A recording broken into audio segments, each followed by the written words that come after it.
As per usual, a warm welcome to the Oxford University Scientific Society. We have the privilege tonight to hear from Dr. David Lunn, who is the entrepreneur in residence at Entrepreneur First, and fortuitously, an Oxford alumni. If you have questions for David during the workshop, please put them in the comments section, and we'll read them out during the Q&A. Whether you're already on track to becoming an academic entrepreneur or have never come across this career path, I hope you will take something useful away in the next hour. With that said, let's get started. David, the stage is yours. Brilliant, thank you, Luna, and thank you very much for the opportunity to talk here. I'm just moving my screens around, so give me 2 seconds. There we go. If everything is working correctly, I'll crack on. So yeah, thank you very much for the opportunity. I'll give a little bit of a background to myself in a second, but what I wanted to say is that basically the overview of today is I'm really looking forward to talking about why entrepreneurship and founding a company is a really exciting and really impactful avenue for scientific research. So just to give a little bit of context on me and a little bit about my background. So I'm a scientist by training. Through my PhD and various postdocs, I started off in chemistry, then moved over into materials and polymer science. And then from that, I moved over into biomaterials and then over into biotechnology. Now, in the later stage of my kind of academic trajectory, I've always tried to keep some link to industry. That's where I've really seen the impact that this type of research can have, and particularly in kind of early stage companies. So it was actually, I was a Marie Curie Fellow in Oxford, and it was just after that Hagan Bayley, who's the previous founder of Oxford Nanopore and a professor there, well, the head of chemical biology in Oxford, he was founding a new company, or had just founded a new company. They'd secured their Series A funding, and I actually moved over into that company, given some of my kind of prior experience, to take over running the technical programs there. Since then, I've had a number of different roles, normally in kind of senior scientific positions, and primarily, or more recently, in biosensors and diagnostics. So been the kind of chief scientist in a number of companies like that. I've also founded my own company, which is kind of an expert global network, which supports early stage companies and investors in deep science, in deep tech and life science. And I'm also one of the entrepreneurs in residence at Entrepreneur First. So I'll explain a bit more about that in a second. Right, ooh, 2 seconds. There we go. So what I want to talk to you about, these are the things I'd like to cover. I want to talk about who Entrepreneur First are, why starting a company is a really exciting use of kind of your academic research and your expertise, and also some of the barriers potentially to starting a company, but some of the exciting things there as well, some of the kind of opportunities that this can have in terms of realizing impact from your expertise. So Entrepreneur First is the world's leading talent investor, and it was founded out of a shared belief that it matters what the most ambitious people do with their lives. What I'd like to say is that the world is missing out on its best founders, and this is not because there aren't the people out there, or they don't have the ambition, or they don't have the ambition. In our view, this is because it's for 3 main reasons. The first one is that there isn't a pool of potential co-founders. So one of those people that you can partner with, who brings that kind of the missing expertise, brings the edge that you potentially don't have, so that you can really enable the impact of your idea. The second one is that they don't potentially have access to capital. So this is the money to be able to realize their ideas. And the final one is that maybe they don't have an idea themselves. They're an expert in their particular area of research, but don't know how best to apply that in the real world. So the question is, maybe, you know, in the audience today, there are those people, these really ambitious people who are potentially kind of blocked from founding a company because of one of those 3 ideas. Oops, sorry. Just getting used to this. So Entrepreneur First is the world's leading in talent investor. They were founded on the belief that the most impactful and ambitious people have the potential to build amazing technology companies.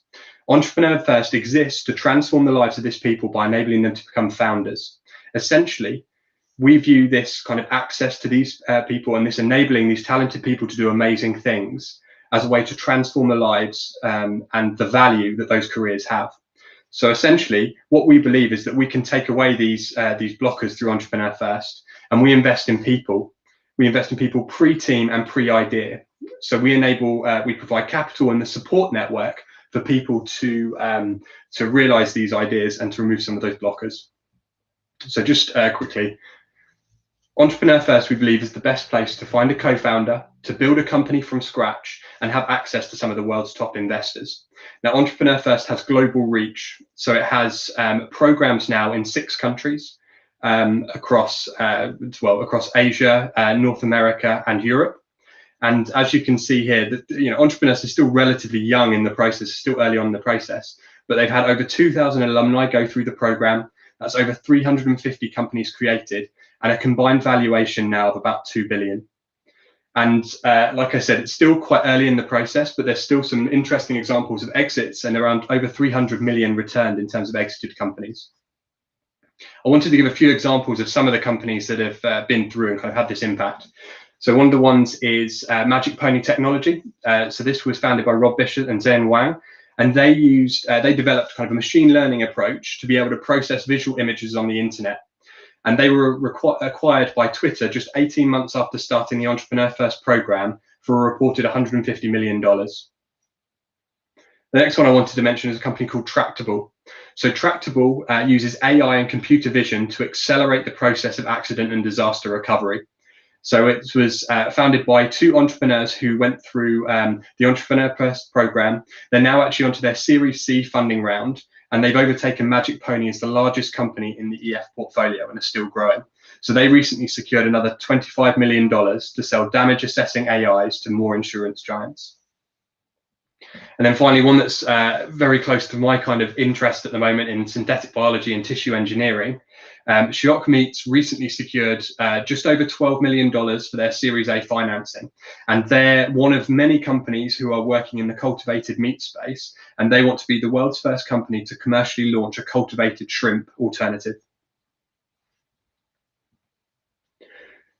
Entrepreneur First is backed by, has an incredible network of backers. So the things that it provides, which I just want to kind of reiterate, it provides an environment where you can find a co-founder and like-minded people and ambitious people who, like I said, maybe bring that expertise that, that you think you're missing in order to commercialize or really exploit your kind of academic expertise and research. Entrepreneur First is backed by some of the world's best tech founders and investors. So it's very well supported, and this support network allows, when you're in the program, it provides a support network where you get kind of realistic advice as you're progressing with the companies, helping to try and get through as many of those pivots that a lot of startup companies go through later on in early stages, and really try and enable you to do incredible things. So for a few examples, so Reid Hoffman, the co-founder of LinkedIn, sits on the board of Entrepreneur First and is one of the investors. We've also got investors from people who were in the senior team of PayPal, and DeepMind are also kind of backers of Entrepreneur First. So it's a really impressive alumni network to be involved with. The next thing that I wanted to address, that's a bit on kind of Entrepreneur First and the platform. The next thing I want to talk about is why start a company. Why is this like a great thing to do with your academic research and your scientific expertise when there's lots of different options out there? The first thing I wanted to say, though, before we go on to this, and I think it's worth dwelling on this for a little bit, is around ambition. It's really important to be ambitious, and I often think that this is undervalued as an entrepreneurial trait. It's a prerequisite for you if you have a chance of building a company and to have the opportunity to maximize your research, that you're really ambitious. So I'll spend a bit more time talking about this, but a nice example, a quote from Bill Gates, which is, people often overestimate what they can do in 2 years and underestimate what they can do in 10 years. And I think a great example is actually an Oxford company here. So Oxford Nanopore, when they founded, this ambition to be able to sequence DNA was completely unheard of in terms of like an actual practical way to do it. So they were chasing on Illumina, but using nanopores to be able to sequence DNA in this way, that's incredibly ambitious and required a lot of things which hadn't been developed yet to come together to do something which at the time, the cost of genome sequencing, which was staggering compared to what it is now. 2 years was not a lot of time there to be able to do something in terms of a lot of the technology, but being really ambitious, 10 years is actually a long time. And it's amazing how other technology will align to enable these ambitious ideas. Another one is just talking about the cultivated meat space now. At the moment, it's completely prohibitory in terms of being able to produce meat, clean meat, in this kind of cell culture setup. It's too expensive per kilo for it to be commercially viable. However, a lot of the other pieces are moving, which are bringing that cost down all the time. For example, the cost of media and the cost of growth factors, and also the bioreactor capability. So, like I said, I want to dwell on ambition for a second and just give a brief history of it. So there's actually a really nice blog post by Matt Clifford, who's the CEO of Entrepreneur First, for a bit more kind of information on this history of ambition. But what I wanted to say is that over hundreds and thousands of years, there have been a variety of different ways for the most ambitious people to have impact. So we can see that over time, there are different tools available that have enabled people to do this. So we kind of collectively refer to these as the technologies of ambition. So this is essentially a tool that maximizes an individual's ability to have an impact in a given space and time. And like I said, our CEO, Matt Clifford, has written a blog post on this. So I'm happy to kind of share that with Luna after, and she can pass that on. So this is where, I encourage you to think about what some of these examples of technologies of ambition are. And these have very much changed throughout history. One thing I'd say is that 1,000 years ago, the most ambitious people would be training to be monks and priests. They'd be going into the church because this is the way that they could have impact, have a wider impact than just somebody who wasn't within there. And also in terms of their, sorry, I'll just jump on to the next one. So what I'd like to say is that literacy was one of the first examples within the kind of, the last 1,000 years of a technology of ambition. So what literacy enabled is it enabled somebody who wasn't born into a noble family to be able to have a wider impact than just on their immediate surroundings. So being able to read or write allowed you to write something down, it allowed you to pass information on, and it allowed you to store information for future generations. In terms of moving forward, if we kind of move forward through time, in the 1800s around then, and even kind of before that as well, having a position of military command where you could actually work up through the ranks, so you weren't born into a position where you would be expected to take on a military command, but where you could work your way up through the ranks, enabled you to have a position that meant that you could have an impact on your surroundings. This would be considered kind of a technology of ambition. What this enabled you to do, for example, it enabled Napoleon to have an order in Paris that would move armies in different places of the world. It also enabled him to have a wider impact than he would have otherwise been able to have. Moving forward, just kind of talking more of the modern era, what I want to talk about now is one that has had a big impact in terms of finance and management. So if we look more recently, the way that you could have a significant impact was by getting into finance. That's what a lot of ambitious people aspired to do. So I think it was in the 2000s where they said that about 60% of computer science graduates went into finance in some form or another. And the other kind of similar career choices here would be law and management consulting. So these are all places with a really strong reputation. And to some people, even with scientific backgrounds, because that gives you a really analytical mindset, these are considered the default career path to get into. So there are lots of institutions here that have had a profound impact on society, lots of people who've used finance for their own ends, and in terms of being able to write checks, that allows you to have a really big impact on the kind of society as a whole. In addition, the other thing I should mention is the university that you're at is a place where the most ambitious students strive to go and study. And so, this is a place where you can see that there are a lot of these, this would be one of the default career paths from here. But I think what we're trying to say is that the technology of ambition changes, and it changes through time, and it is being disrupted. So one thing that we should focus on here is looking at Silicon Valley. So this is one place where the default career path for people in Silicon Valley is not one of finance or management consultancy or law, it's one of entrepreneurship. So this is somewhere that's been kind of a leading position where actually the most ambitious people want to build technology companies. So what we'd argue is that entrepreneurship here is becoming the new technology of ambition. So this is an opportunity, this gives people a platform with which to have a real impact in the world around them. And like I said, Silicon Valley is a great example of this. So this is where the most ambitious people become entrepreneurs instead of going into these other career professions. Now, what you often see is this starting out in a smaller kind of subset, a smaller area, and then it growing and taking on a more mainstream approach. This was the same if I just kind of draw the analogy with finance and management consultancy. You know, MBAs is a way that this enabled a lot of people to learn the skills, to meet like-minded individuals, and then go into those career choices. Our view is that technology entrepreneurship is the most powerful technology of ambition we've witnessed. So anything can be built with software, the internet, the kind of mobile connectivity, communication, artificial intelligence, and there are many other technologies emerging. So we're not kind of, this has like massive impact to vastly impact the society as we know it. And I'll go into several examples on this. But essentially, several things are moving now, which has meant that the technology entrepreneurship is going to have a huge impact beyond just kind of the immediate. So because of the massive gains in scale, we call it scope, and the falling costs, we're enabling technology entrepreneurship is becoming this powerful technology of ambition. So I'm just going to go through those three because they're three that I want to highlight in more detail.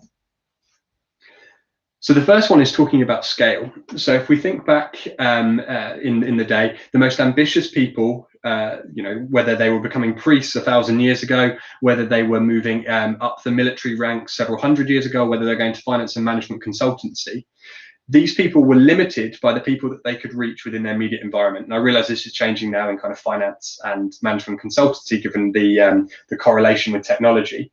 However, those early people were limited by the ones that they could reach. So maybe they could reach a few hundred people or a few thousand, or if you were at the real height of your kind of military career, then you have influence over hundreds of thousands of people. The complete difference with the current scale of things is that technology and computer technology allows your impact to now reach a global scale. So what this essentially means is that through the internet, through communication, this 24-hour communication that we've kind of had thrust upon us, you can now reach a huge number of people with just a click of a button. A few things to look at. Oh, I've just realised this. The graphs have not appeared properly, so I don't know if other people can see this or not. But this is essentially. Let me just see if that's gone. Yeah. Okay, still there. This is essentially saying that the number of people online and the number of people with smartphones has drastically increased. So whereas in 1995 there were only a few 100,000 people online, this is slightly more than that, but this has drastically increased until now we're looking at between 4 billion, 5 billion people who not only have access to the internet but also have smartphones as well.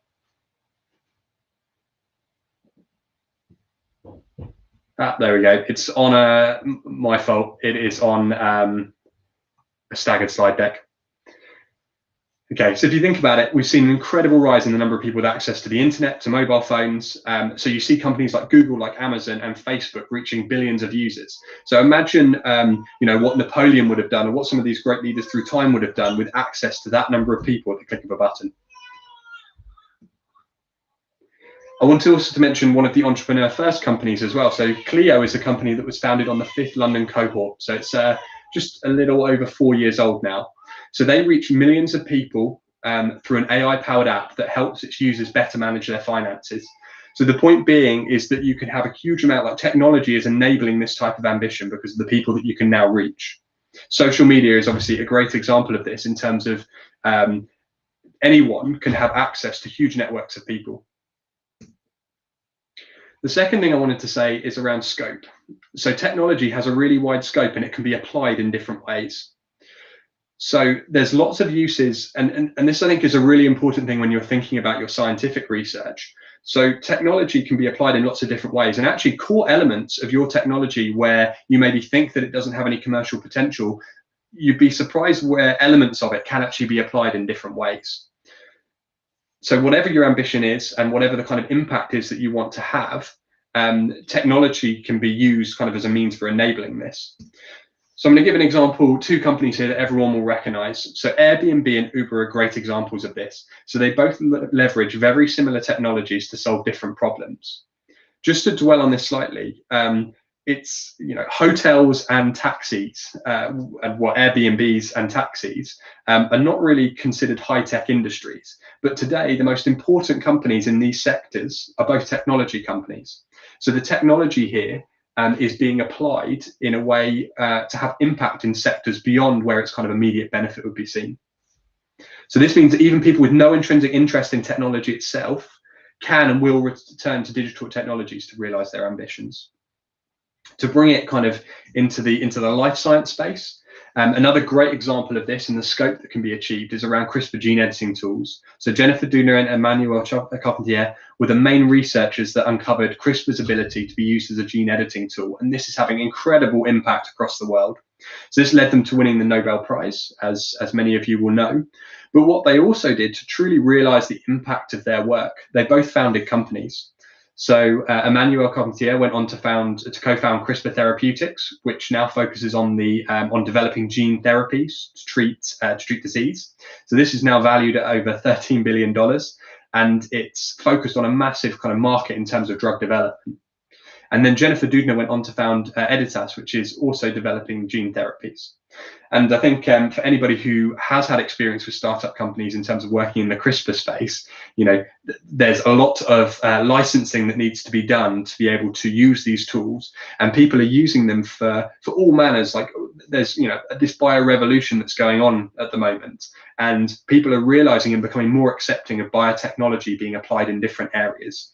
And this is where kind of technologies like CRISPR actually can have an impact far beyond the kind of the immediate space where they were first envisaged. And then just to bring it kind of closer to home with Entrepreneur First, so when thinking about the scope that CRISPR has had, Neoplants is again a good example. So this is a company that was founded on the first Paris cohort, and they are creating the world's first air purifying plants. So there are plants which will absorb, that have been shown to kind of absorb pollutants. What they're using is genetic editing, gene editing, to be able to increase the amount of pollutants that these plants can absorb. And what that will allow them to do is essentially, their kind of ambition here is to allow consumers to have plants in their home that will absorb the pollutants from the air. So they met on the Entrepreneur First program. So that was in 2018, the first Paris cohort, and they view indoor air pollution as the kind of immediate problem that they want to tackle with their plants. So I guess a question, I realize we're not kind of pausing for any workshops here, but I would encourage you to think about what is the scope for the use cases of your research. So to give an example from several different areas of research, if you were talking about, if you worked on a particular type of biosensor, actually, could some of the electronic technology that you have developed there be used for a different application? Could the binding technology that you've developed be incorporated into a different platform, which would actually be more robust and have different applications? Or could the binding moieties be used for something else in themselves? The third barrier, which is a really important one to this, is cost. And this is happening in two ways, both in terms of the reduction in the cost of doing these things, of enabling technology, and also the increased availability of capital. So essentially, the barriers to getting started have never been lower in terms of being able to commercialize scientific research. So if we give, again, another example, which will be quite close to home for a lot of people who are aware of Oxford's links to this, but the cost of sequencing a full human genome has dramatically decreased. And at the time, if you think in, kind of 2000, well, up to 2005, we take 2005 as a good example, when Oxford Nanopore was founded, the cost of sequencing the full human genome was staggering. And who would kind of believe that there'd be a market opportunity there with the cost being so high? But as time goes on and the other enabling technologies allow for this kind of reduction in costs, often it's things that people don't expect as well. It's not normally a linear progression. There could be some incredibly disruptive technology which is translated from a different area of science, comes in, which actually enables these costs to be reduced. And like I drew the analogy earlier with the clean meat, the cultured meat space, there's some really interesting technologies and disruptive technologies which are being kind of targeted towards cultured meat to be able to bring the cost down. The other one is around Moore's law. So I'm sure kind of all of you will be familiar with this, but this is the observation that the number of transistors that can be packed into an integrated circuit board was predicted to roughly double it every 2 years, and this is roughly followed suit. So these charts, the thing to note, so the kind of cost of sequencing and Moore's law here, these are both logarithmic scales. So this increase is exponential. And again, kind of to bring it a little bit closer to home and to give an example. So Phantasma Labs, who were on the Berlin cohort, the first Berlin cohort. So with the massive declines in terms of the costs of cloud data storage, companies like Phantasma and lots of others have been able to take advantage of this for a range of different applications. So in this example, they use cloud systems to be able to provide simulation as a service. So this trains data sets to accelerate the development of self-driving cars in this specific example. So the costs are drastically reducing. There's lots of new disruptive technologies coming out, and a lot of them coming out of academia, often not for the direct kind of application that they originally intended. The kind of application that was written in a grant was not necessarily the one where they were commercialized. I've got another example, but I'm going to I might forget the names, but the company which was founded by Oxford and came out of zoology, where they were looking at the movements of animals and developed some kind of algorithms and software to be able to do that. That was actually found real application in terms of gaming for realistic motion in computer games. So it's a kind of an idea there of how things don't always match up with what they're intended for, but have real application in something where they can be really impactful. So hand in hand with the decline in all of these costs, what we're also finding is the exposure to capital and the availability of capital for deep tech and for life science is drastically increasing. And the interesting thing about this, in terms of the percentage of this capital that's available and kind of specifically focused in terms of, this is European data. So European data into deep tech companies, and the percentage of it, like percentage of the total VC investment that's going to these, it just shows that the percentage is it's relatively high. A quarter of all capital across all different things is being deployed in terms of deep tech, these ambitious scientific ideas. So the final thing that I wanted to talk about is how do you go about starting a company? What are some of the important things that you need to consider when you're going on this journey? I think one of the first ones is around deciding what you're really good at. So what's your edge? What are you better at than anybody else? And I think this is a really nice way to start framing about how, looking at what you're better at than anybody else and saying, right, well, how can this be applied in different areas? And I think one thing that Entrepreneur First is very good at is how you get exposed to so many people from different backgrounds within the kind of the period where you're meeting a co-founder or trying to find a potential co-founder. And this enables you to really see where your expertise and your edge can align with an industry that you maybe didn't expect. So if we take quite a nice example of this, I guess, would be Google. So if we take Larry and Sergey, what were the skills that they had that led to Google, that enabled Google to be what it is today? So Google is primarily an information retrieval company with the kind of core of it. So, and this is essentially what Larry and Sergey spent their time on during their PhD. So they were the very best people in this space. That was their edge, and they used that to build the company that we kind of now know as Google, which is, dabbles in everything that involves data in any kind of way.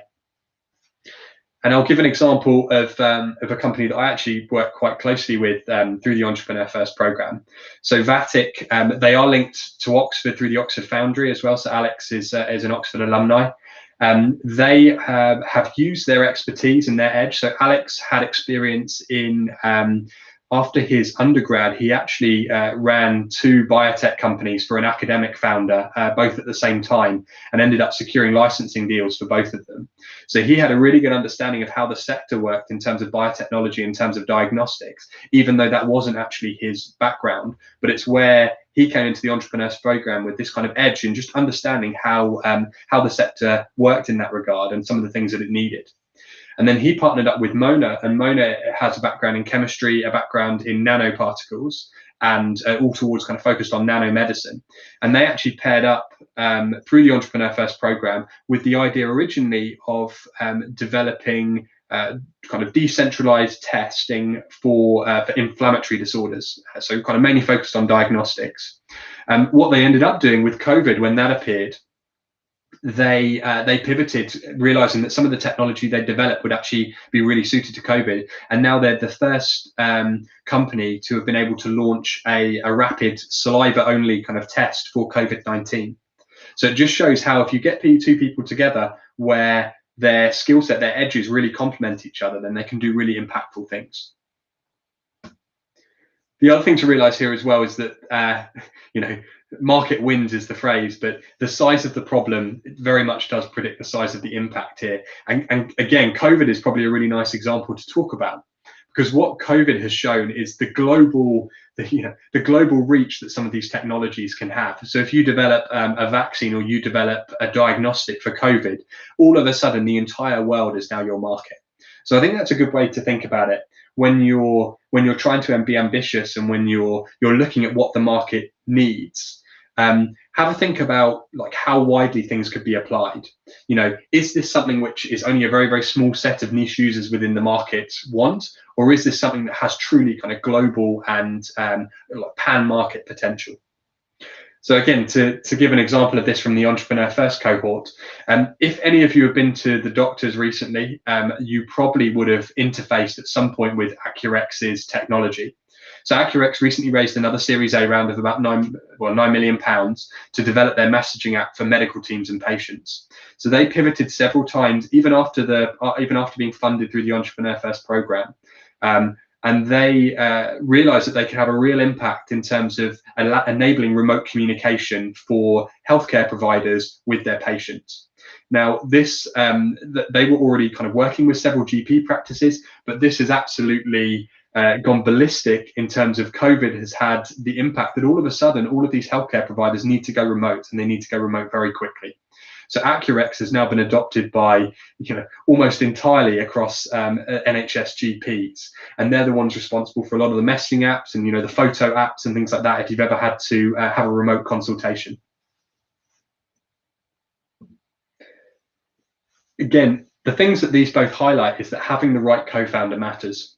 So who's that person who complements your edge, who brings kind of an edge of their own and enables you to really kind of realize the impact of your research? It's also, through these kind of conversations, it's realizing where technology is best suited. Like we said, technology isn't just going to be applied in one space. So where are the different ways that it can be applied? The other one that's very much kind of pushed Entrepreneur First, and I think is really important, and where there often, maybe controversially, there is a bit of a conflict here with some of the traditional academic spin-outs. So really, there should be a focus on the customers. What's the market need? What's the problem that your technology could potentially solve? And I think that's the way, or even better, like what's the problem and what can your expertise, like what can you leverage from your expertise? What can you bring from other places to be able to like design and launch something which is truly fit for purpose and truly fit to solve that problem? So this is really something that's it's good to focus on. Like, what's the real problem in the market, and why is this a $1 billion opportunity? And why I say that contrasts slightly with some of the academic ideas of a spin-out is more traditionally you take 10 years of academic research into a particular topic, it gets packaged up with the IP and put into a company. Now, often these don't have a clear market need, and part of the commercialization process is to then find a market need. What I'd argue, though, is what if the technology isn't the right technology for that market? Say you find a market need, but actually there's other ones out there that are better. Or maybe it requires a huge amount of development work to turn all of that kind of packaged academic IP into something which can be truly the right solution. Now, this is, there are obviously lots of exceptions to this, but I think it's an interesting one in terms of the two extremes. Do you want to find what's the real market problem and then use your expertise, use your edge to solve that problem? Or do you want to take the technology and try and find a problem for it?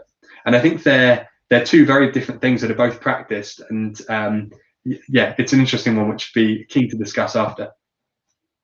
So the Entrepreneur First Vibe is very much focused on the customers, like what's the opportunity here which is going to allow you to have a real impact.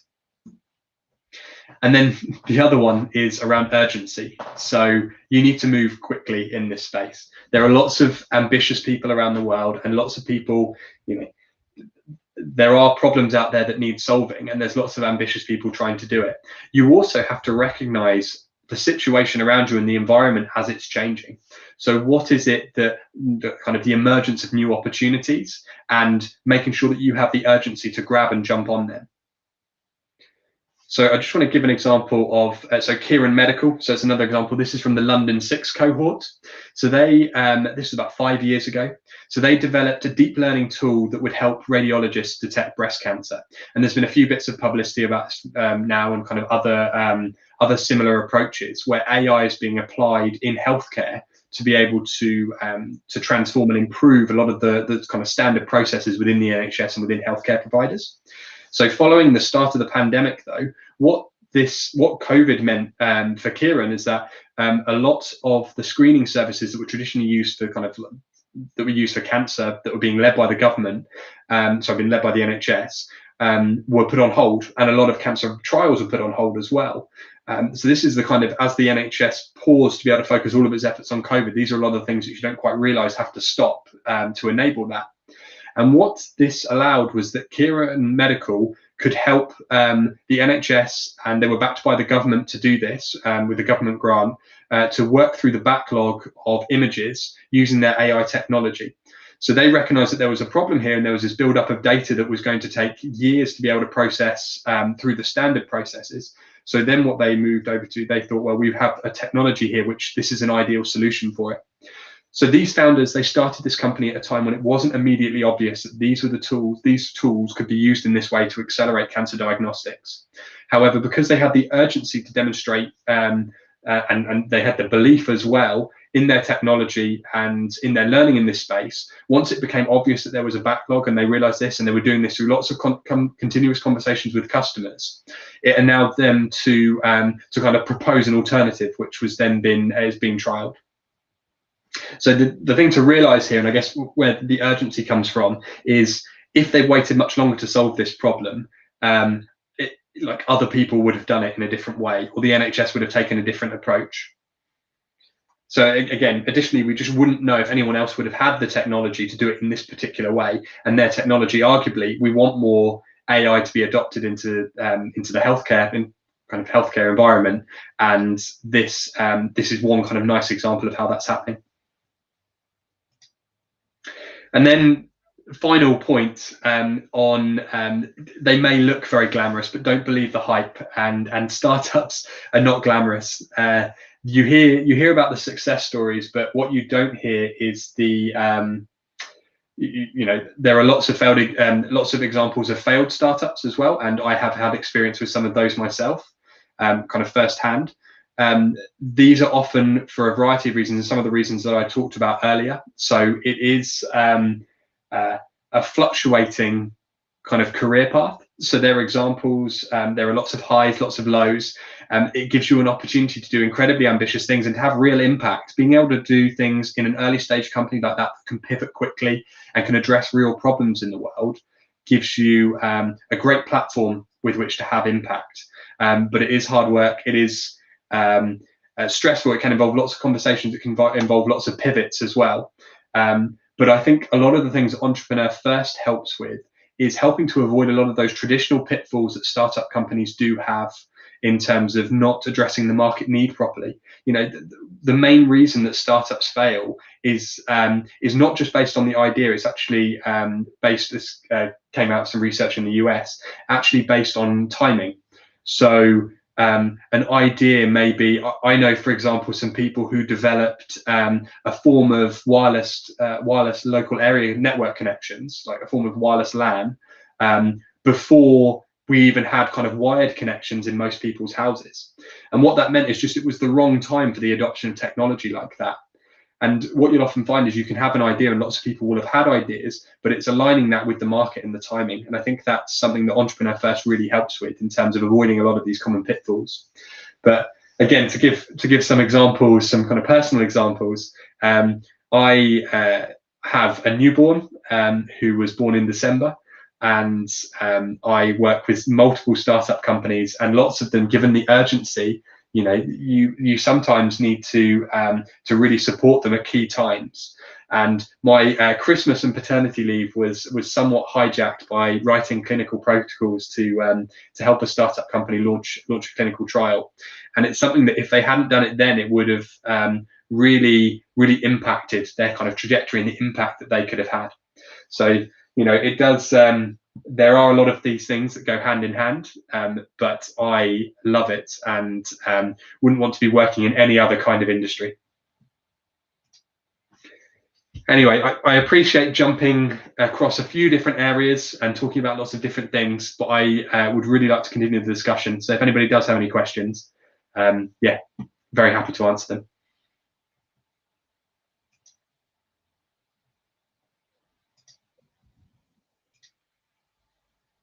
I'll be muted. Okay, to restart that. Thank you so much for the informative workshop, David. Before we move on to questions, if you have any feedback for the workshop, do let us know, and we'll pass these on to Entrepreneur First to improve the workshop for others. During the Q&A, as you can see, Spencer, who works as part of the talent team at Entrepreneur First, will be joining us to answer your questions too. So now, let's move on to the Q&A.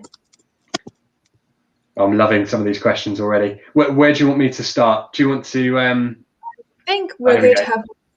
Aha, there we go. I wonder if you have any advice on where clinicians can fit into the entrepreneur space. I guess you have partly answered that question by your experience, but perhaps you just would like to elaborate on that. No, that's great. No, I think they can have a huge impact. One thing I would say that I've noticed time and time again with early stage companies is there's a bit of a gap in terms of realism between a technology that's developed and actually a translation into the clinic. The clinic is a highly regulated space, and I wish far more clinicians could be involved in the entrepreneurship process, because they'd have a real advantage. That is an edge, having that clinical experience, because some of the pathways that need to be navigated. And a lot of companies, unfortunately, will fail because they don't realize some of the barriers that they have to get through and some of the routes that they need to take. Just as an example, like selling into the NHS. The NHS is 144 different organizations. It's not selling into one organization. So anyone who tells you, oh, I'm just going to sell to the NHS, that's not a game plan. Wow, I didn't know that NHS was not one organization. Guess that's something I've taken away from the workshop. In terms of procurement and selling, no, it's all the trusts act independently. Okay, well, may we have next question, please? Most PhD's research is very theoretical, arguably so. How would you go about commercializing these PhD expertise? Yeah, that's a really interesting one. I think a lot of it is based on the insight that you've drawn. I think you'd be surprised that going through a PhD, and even when the research is very theoretical, there's a lot of insight and a lot of that kind of practical know-how that you develop along the way. And you'd be surprised when you're in an environment like Oxford, where everyone seems to be similar in a way, and everyone has this technical expertise and this type of insight. It makes you feel like it's the norm. But in terms of when you step into more of a commercial space, and you'll realize, well, hang on, this insight, which I thought everyone knew, actually could have real impact here. And a lot of the times it's just people not kind of taking a pivot into a commercial mindset and saying, right, well, where could this have impact? So there's a lot of things I think which sit within their silos that haven't managed to cross over, even from a kind of theoretical point of view. Okay, I think Spencer, you might have something to comment, because you are on the talent team. You must see all these PhD students. How do you think about this problem of commercializing PhD research?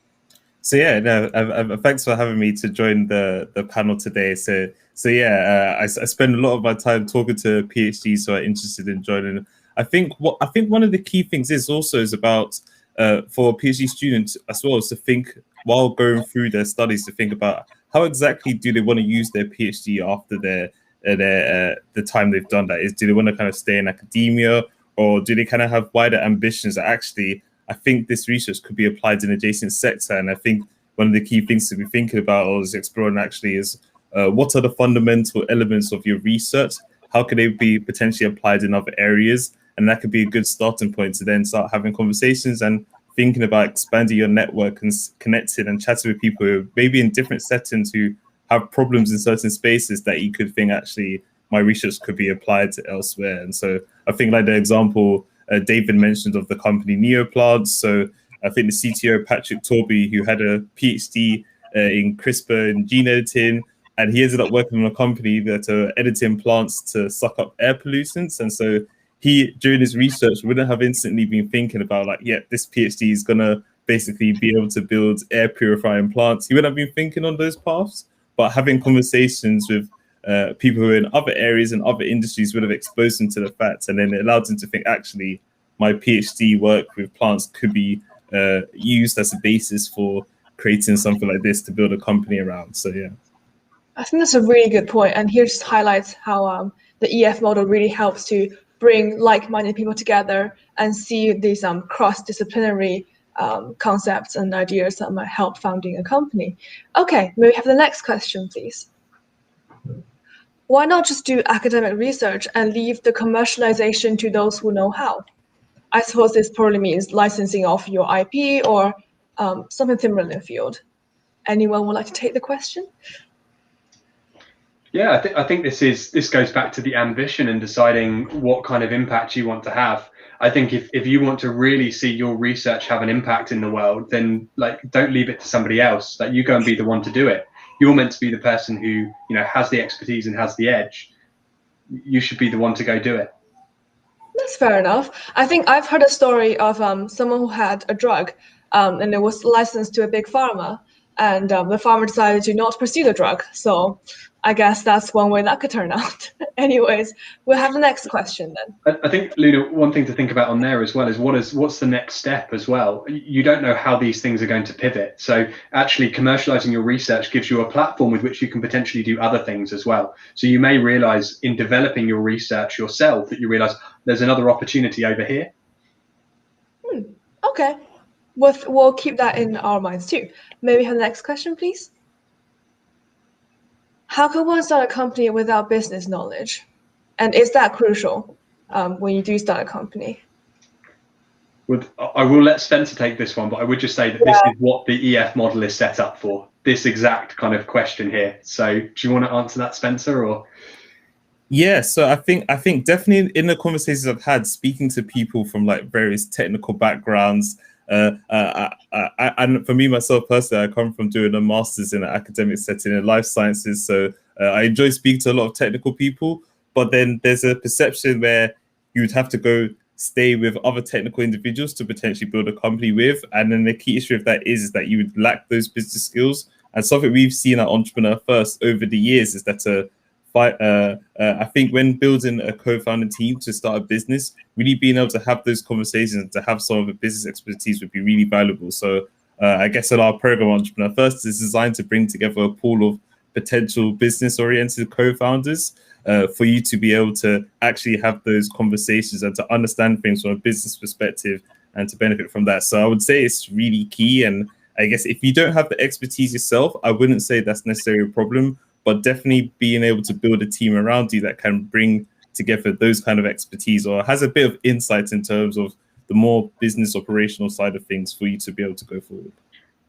It's quite interesting that you say that, because last week we had a researcher who does financial engineering, and he was talking about how he thinks that scientists should all have a little bit of finance knowledge, maybe just, you don't have to be an expert in it, but you should know how money works. And I think that's something that I can contribute to this conversation. But David or Spencer, does someone have something else to contribute here? I was just going to say on this one that I think the best kind of CEOs and CTOs that's not entirely fair. CEOs who can appreciate the technical aspects that their CTO are bringing, and the CTO who can appreciate, who can learn from their CEO in terms of the commercial expertise. I think if you come from a very research-heavy background, realizing that that's your edge and that's your expertise, and then trying to find somebody who brings the complementary in terms of the commercial and maybe the business opportunity. Again, Alex and Mona was a great example of this, because Alex was very much commercial and Mona was very much technical, and they came together and they both kind of learned the other person's skills, but through this kind of close partnership and complementary skills. Yeah, that's a very good point too, to build a good team and to understand each other and not dismiss other people's expertise.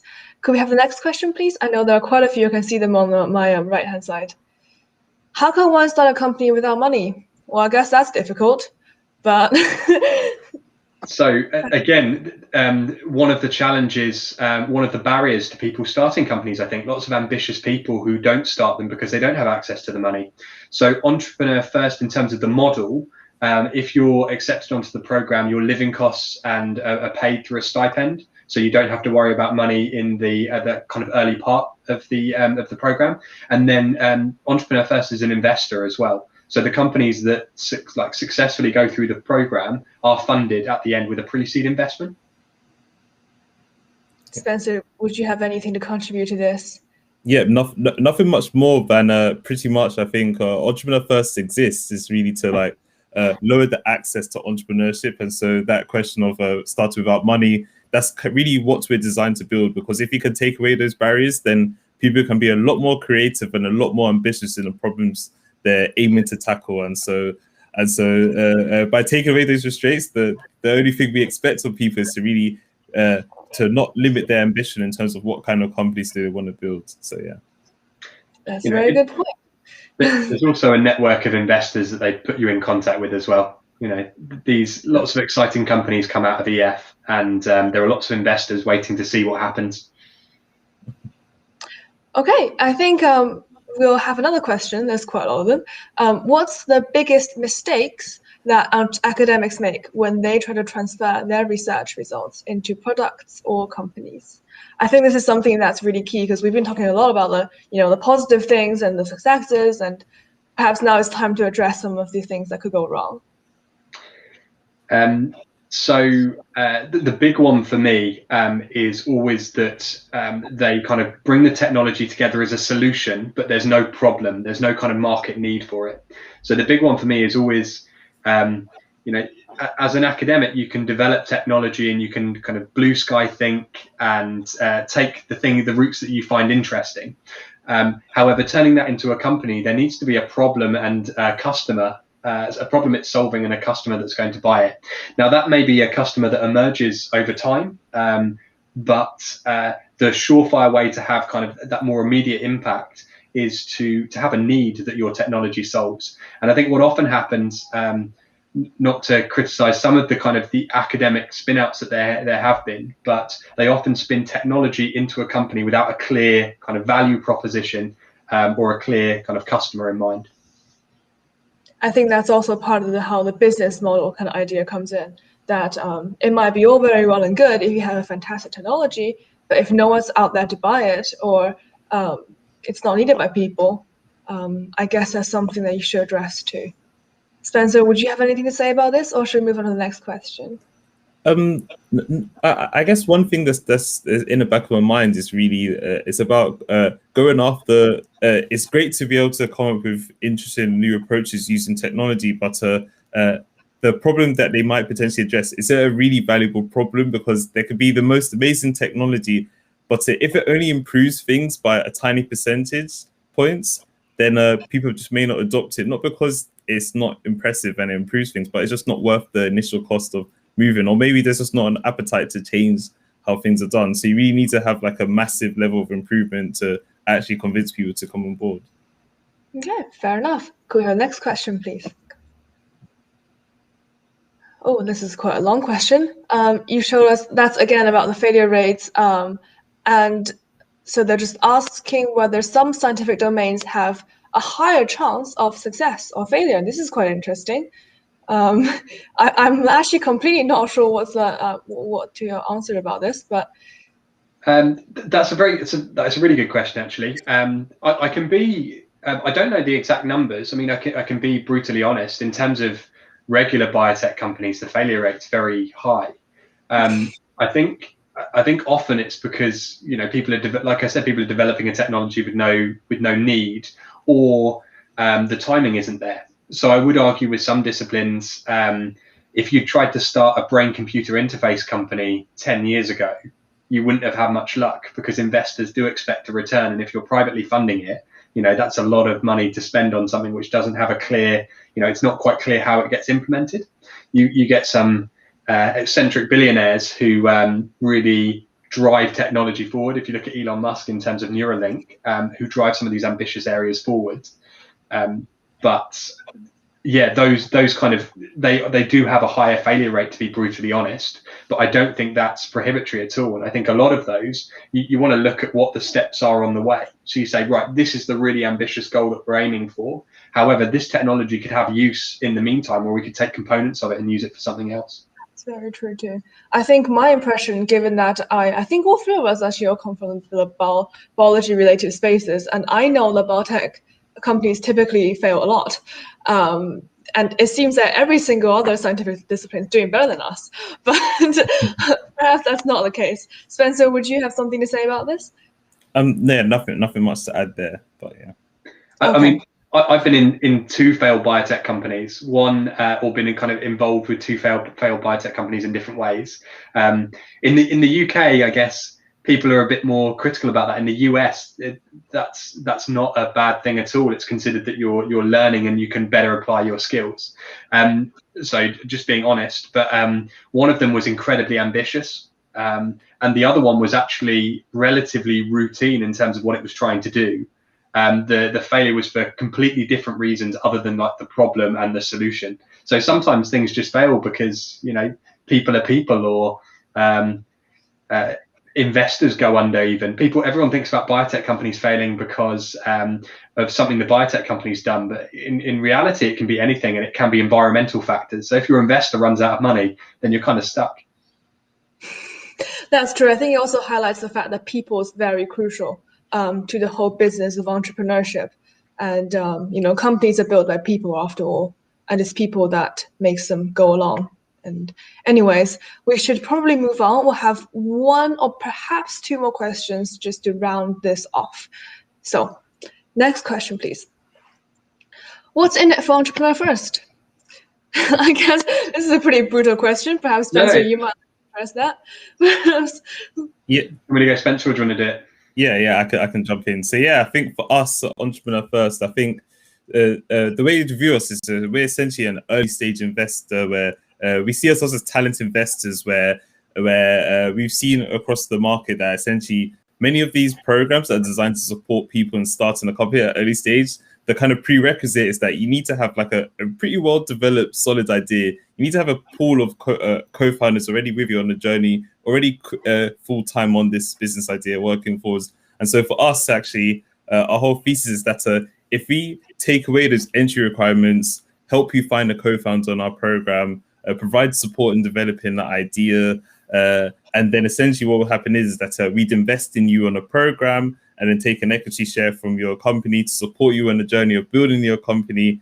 And then the question for us is that can we generate a return on our investment? And so, of course, we've seen companies that we've invested in at a very early stage of our program and supported them to scale to having over hundreds of employees. And so for us, we kind of what we get out of it is the return on our investment. And so if you come onto a program and build a really exciting company, then of course we're really happy. So yeah. And David, do you have a relatively small amount actually, given how much they put in? I'm saying that as without any hat on. Okay. Well, we'll have one last question. I think we do probably have one more. That's really insightful. Well, that's good to know. When does the next cohort start? So our next cohort actually starts at April the 6th. It is full time. So if you've finished with your studies, then definitely do get in touch. And we can see if whether our program might be a good fit for yourself. But then following on from that, we run our program every 6 months. So our next one starts in September. And what I would say is that about an Entrepreneur First program is it's designed for people who are early on in their careers. So we typically have people who've had like maybe 1 to 6 years of working experience in their career. So you definitely don't need to come to us with 10, 15 years of experience, but or academic experience. It works both ways. Yeah, for sure. But yeah. Okay, if that's all the questions, I think that's all the time we have for questions. Sorry if I didn't get to yours, but if you would like the contact details of our speakers, please do email us at our usual society email address and we'll pass these contact details on.